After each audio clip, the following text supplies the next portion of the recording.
Hello what is up guys, welcome back to just boy explanations another video. তো কেমন আছেন সবাই? আশা করি সবাই খুব ভালো আছেন। আজকে আবার আমরা এক্সপ্লেন করব সোলো লেভেলিং এর এপিসোড নাম্বার 10 এবং এই ভিডিওটা যাওয়ার পর আর মাত্র 3টা ভিডিও বা 2টা ভিডিওতে শেষ দেওয়ার ট্রাই করব আমরা সোলো লেভেলিং এর সিরিজটা, কারণ এটা অনেক দিন যাবত চলছে। তারপরে আমরা অ্যাটাক অন টাইটান বা হাইকিউ এটা দুইটা থেকে একটা আনবো বা আপনারা যা সাজেস্ট করেন। তো চ্যানেলে নতুন হলে অবশ্যই সাবস্ক্রাইব করবেন এবং ভিডিও ভালো লাগলে একটা লাইক এবং কমেন্ট করে যাবেন। তো চলুন কথা না বাড়িয়ে ভিডিওটি শুরু করা যাক। গত এপিসোডে আমরা জাপানিজ হান্টার এবং কোরিয়ান হান্টার ওদের দুইজনের মধ্যে একটু কথা কাটাকাটি দেখতে পাই এবং তখন সেখানে চেয়ারম্যান আসে এবং দুই টিম থেকে চারজন করে মেম্বার নিয়ে একটা কমব্যাট ট্রেনিং ফাইটে রেডি করে। এপিসোড 10 এর শুরু আমাদের একই জায়গা থেকেই হয় এবং আমরা দেখতে পাই ওরা ফাইটের জন্য রেডি হয়েছিল এবং জিনহো উপর থেকে এটা দেখছিল। জিনহো তখন জাপানিজ গিল্ডের লিডারকে মনে মনে থ্যাংক ইউ জানায় যে তার কারণেই সে একটা এস র্যাঙ্ক কমব্যাট দেখতে পারবে।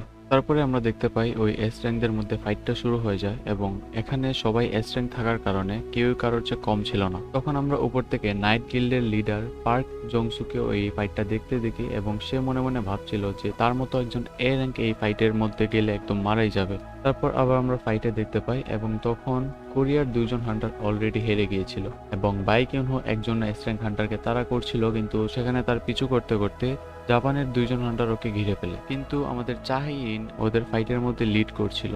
তারপর চাহিইন ওকে হারিয়ে বাইকিউনহোকে সাহায্য করার জন্য যেতে চায়, কিন্তু পেছন থেকে জাপানের একজন হান্টার ওকে অ্যাটাক করে। চাহিইন না চাইতেও ওকে অ্যাটাক করে এবং তার মুখে দিয়ে আমরা রক্ত দেখতে পাই। তখন ওপর থেকে জাপানিজ হান্টারকে বলছিল যে ওদেরকে ইন্টারফেয়ার করার প্রয়োজন। তখন ওদের লিডার বলে যতক্ষণ পর্যন্ত না ওদের জীবনের বিপদ আছে ততক্ষণ পর্যন্ত আমরা যাব না। তারপর আমরা চাহিইন এবং ওই জাপানিজ হান্টারটার ফাইট দেখতে পাই, যেখানে ওই জাপানিজ হান্টারটা অনেক পাওয়ারফুল অ্যাটাক করছিল, যেটা কোনো ফ্রেন্ডলি ফাইটের মধ্যে পড়ে না। এবং তারপর ওই জাপানিজ হান্টারটা যখন চাহিইনকে একদম অনেক পাওয়ারফুল অ্যাটাক করবে তখন জিনহো সেখানে আসে এবং তাকে প্রোটেক্ট করে নেয়। কিন্তু জাপানিজ হান্টারটা তার নিজের কন্ট্রোল থেকে বাইরে চলে গিয়েছিল চাহিনের কাছ থেকে একটু মার খেয়ে, তাই সে জিনহোর সাথেও ফাইট শুরু করে এবং তখন জিনহো তাকে ধরে একদম নিচে ফেলে দেয়। তখন গিল্ড মাস্টার গোটো উপর থেকে তার সেক্রেটারিকে প্রশ্ন করছিল যে তুমি বলেছিলে ও মেজ টাইপের, তো ওকে এত সহজে কিভাবে হারাতে পারলো। এবং তারপর গিল্ড মাস্টার গোটো নিচে আসে এবং জিনহুকে চ্যালেঞ্জ করে ওর সাথে ফাইট করার জন্য। তারপর ওর সেক্রেটারি ওর কাছে আসে এবং ওকে বলে যে সে রাজি হয়েছে, কিন্তু যদি আপনি ওর সাথে ফুল শক্তি দিয়ে ফাইট করেন।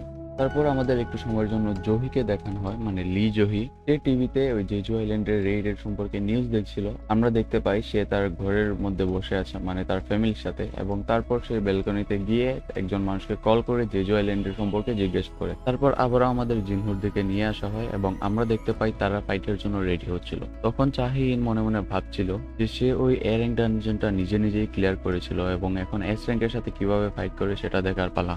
তারপর আবার আমরা জিনহুকে দেখতে পাই এবং তখন সে ফাইটের জন্য রেডি হচ্ছিল, কিন্তু গোটো এসে তাকে হঠাৎ করে অ্যাটাক করে দেয়। তারপর জিনহু গোটোকে এই বিষয়ে বললে ও মনে মনে ভাবছিল যে মানুষ ভাবে ও একজন জাদুকর এবং আমরা জিনহুর অরাটা দেখতে পাই। তারপর গোটো ওকে তার ফুল শক্তি দিয়ে অ্যাটাক করছিল এবং তখনও সে জিনহুর হাসি মুখ দেখতে পেয়ে সে তার আরো স্পিড বাড়িয়ে নেয়। তখন বাকিরা সবাই ভাবছিল যে জিনহুকে এত ফাস্ট অ্যাটাক করার পরও সে তো ইজিলি ডজ করছে এবং চাহিইন ভাবছিল যে সে ওর সাথে ফাইট করার জন্য আসেনি, সে তার পাওয়ারটা দেখতে চায়। তারপর গোটো আরো রাগান্বিত হয়ে যায় যে সে তার উপর অ্যাটাকই করছে না এবং সে তাকে মারার জন্য একদম অ্যাটাক করে দেয় এবং আমরা জিনহুর গালে একটু স্ক্র্যাচ দেখতে পাই। তারপরে একদম ফাইনাল ব্লো যখন জিনহুকে দেবে তখন জিনহু তার হাতটা ধরে তাকে আটকে দেয়। এই আঘাতটা পাওয়ার পর জিনহু ওর সাথে আসলে ফাইট করার জন্য নেমে পড়তে চায় এবং গোটো ওর রেজি হয়ে যায়। তখন তারা দুইজন দুই দিক থেকে ফাইটের জন্য একদম ফুল প্রিপেয়ার্ড এবং তাদের ফুল পটেনশিয়াল আনলক করে নেয়। তখন জাপানিজ হান্টাররা ভাবছিল যে গোটো স্যার আর ওর সাথে নর্মাল ফাইট করছে না এবং বাইকিউনহো ওরা ভাবছিল যে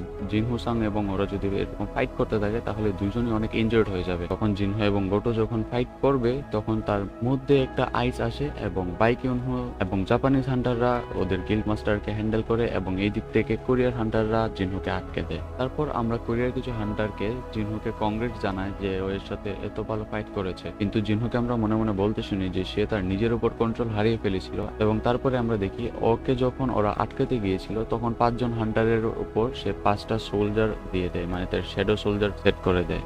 তখন আমরা জাপানের হান্টারের লিডার গোটোকে এখান থেকে চলে যেতে দেখি এবং চেয়ারম্যান তখন তাকে থ্যাংক ইউ জানায় এবং তারপরে চেয়ারম্যানের কাছে জিনহো আসে এবং জেজু আইল্যান্ডের সম্পর্কে কিছু কথা বলতে চায়। তখন আমরা গোটোকে একজন লোকের সাথে কথা বলতে দেখি এবং সে হান্টার সাং এর সম্পর্কে জিজ্ঞেস করছিল, কিন্তু সে জানায় যে হান্টার সাং এই রেইডে যাচ্ছে না। তারপরে আমরা চাহিন, বাইকিউনহো এবং টুইজং-ইন ওদের কথা বলতে শুনি যে এইবার আমরা জিতেই ছাড়বো এই রেইডে। তারপর জিনহো বাসায় আসে এবং বাসায় আসার পর দেখতে পায় যে সবাই তার জন্য ডিনার রেডি এবং সেও ডিনারের জন্য বসে যায় এবং বসে মনে মনে ভাবতে থাকে যে ওর মা শুধু 4 বছরের কোমা থেকে উঠেছে এবং এখন তার ওকে প্রয়োজন, তাই সে জেজু আইল্যান্ডে যাবে না।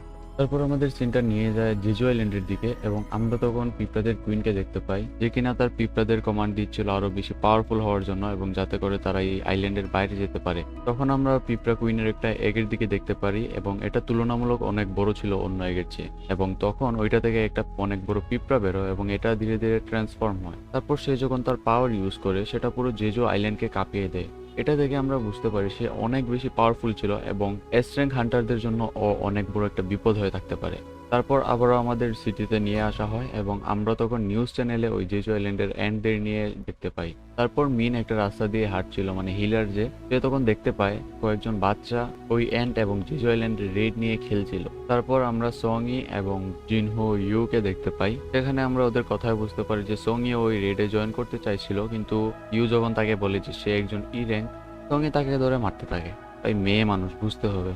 তারপর আমরা চিউলকে একটা জায়গায় দাঁড়িয়ে থাকতে দেখি এবং তখন তার কাছে লি জহি আসে এবং তারপর আবার আমাদের চেয়ারম্যানকে দেখানো হয় এবং তার কথায় আমরা বুঝতে পারি জেজু আইল্যান্ডের জন্য তারা রেড শুরু করে দিবে। তারপরে আমাদের জেজু আইল্যান্ডের রেড দেখানো হয় এবং আমরা দেখতে পাই ওই আইল্যান্ডটাকে দ্বীপগুলো চারদিক থেকে ঘিরে রেখেছে।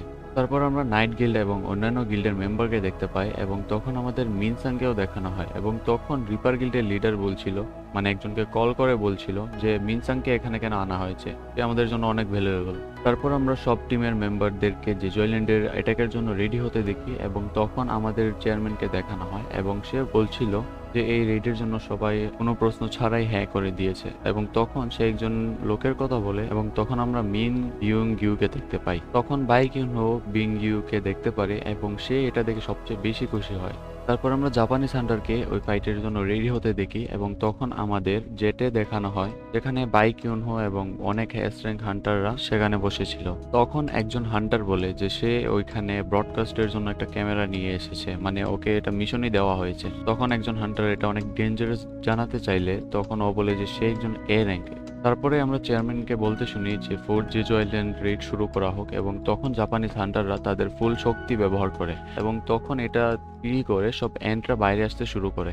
এন্টরা বাইরে আসার পর সবাই ফাইটের জন্য রেডি হয়ে যায় এবং তখন অনেক এন্ট ওই জেটের দিকে যাচ্ছিল এবং আমরা চুইজং-ইনকে অনেক পাওয়ারফুল একটা ফায়ার অ্যাটাক করতে দেখি, যেটা ওই পিঁপড়াগুলোকে অনেক সহজেই মেরে দেয়। তারপর ওই প্লেনে থাকা অনেকে অনেক কথা বলে এবং তারপরে ওরা সবাই ফাইনালি ফাইটের জন্য চলে যায়। প্লেনে থাকা যে কোরিয়ান হান্টাররা ছিল ওদের মেইন এম হচ্ছে কুইনকে মারা এবং জাপানিজ হান্টাররা বাইরে থেকে তাদের প্রোটেকশন দেওয়া, মানে ওই মিনিয়ন অ্যান্টসগুলোর সাথে ফাইট করা।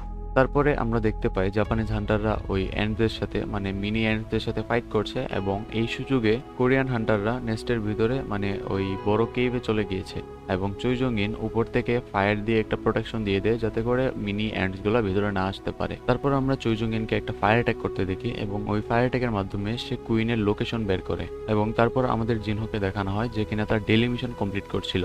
জিনহো তখন মনে মনে ভাবে যে 2টা এস র্যাঙ্কের টিম গঠন করা হয়েছে ওই জেজু আইল্যান্ডের অ্যাটাকের জন্য এবং এতজন এস র্যাঙ্ক মিলে অবশ্যই ওই রেডটা কমপ্লিট করতে পারবে ওকে ছাড়া। তারপর আমাদের কোরিয়ান হান্টারদের দেখানো হয় এবং তারা ফাইট করতে করতে একটা পথ খুঁজে পায় এবং সেই পথে যাওয়ার পর তারা দেখতে পায় যে এটা হচ্ছে কুইনের ডিমের জায়গা। তখন তাদের নজরে ওই বড় ডিমটা পড়ে এবং তারা ভাবছিল যে কুইন যদি এই একটা দেয় তাহলে সেটা কত বেশি পাওয়ারফুল হতে পারে। তারপর আমরা বাইককে বলতে শুনি যে ওই ডিমটার উপর ফোকাস না করে মেইন ফাইটের জন্য ফোকাস করতে, কিন্তু সে মনে মনে নিজেও অনেক ভয় পেয়েছিল যে এত বড় ডিম অনেক বেশি পাওয়ারফুল হতে পারে। তারপর আমরা জাপানিজ হান্টারকে দেখতে পাই এবং তখন একটা হান্টার অনেক আহত হয়ে এসেছিল এবং ওদের কমরেডকে হিল করার জন্য বলছিল, কিন্তু ওর কমরেড একটু তাকে নিয়ে মজা করছিল এবং ওই সময় আমরা অনেকগুলো পিঁপড়াকে আসতে দেখি এবং ওই আহত হান্টারটা ওই ফাইটের জন্য রেডি হয়ে যায় এবং তার কমরেডকে যখন পিছন থেকে ডাক দিবে তখন সেকেন্ডের মধ্যে একটা ভয়ঙ্কর কিছু এসে ওর গলাটা একদম টুকরো করে দেয় এবং এই সাসপেন্সের সাথে আমাদের সোলো লেভেলিং এপিসোড 10ও শেষ হয়ে যায়। লাস্ট সিনটা ভাই পুরো অস্থির ছিল এবং অনেক বেশি সাসপেন্স ক্রিয়েট করে রেখেছে এবং আমরা বুঝতে পারি যে তার পরের এপিসোডগুলো অনেক অনেক বেশি ইন্টেন্স হবে, যেটা না দেখলে বোঝার মতো না। তো অবশ্যই চ্যানেলটা সাবস্ক্রাইব করে রাখবেন পরের এপিসোডগুলো দেখার জন্য, এবং ভিডিওটি ভালো লাগলে অবশ্যই একটা লাইক করবেন এবং নেক্সট কি এনিমে আনা যায় সেটা অবশ্যই কমেন্টে জানাবেন। তো দেখা হবে পরের ভিডিওতে, ততক্ষণ পর্যন্ত ভালো থাকবেন, সুস্থ থাকবেন, টেক কেয়ার, বাই বাই।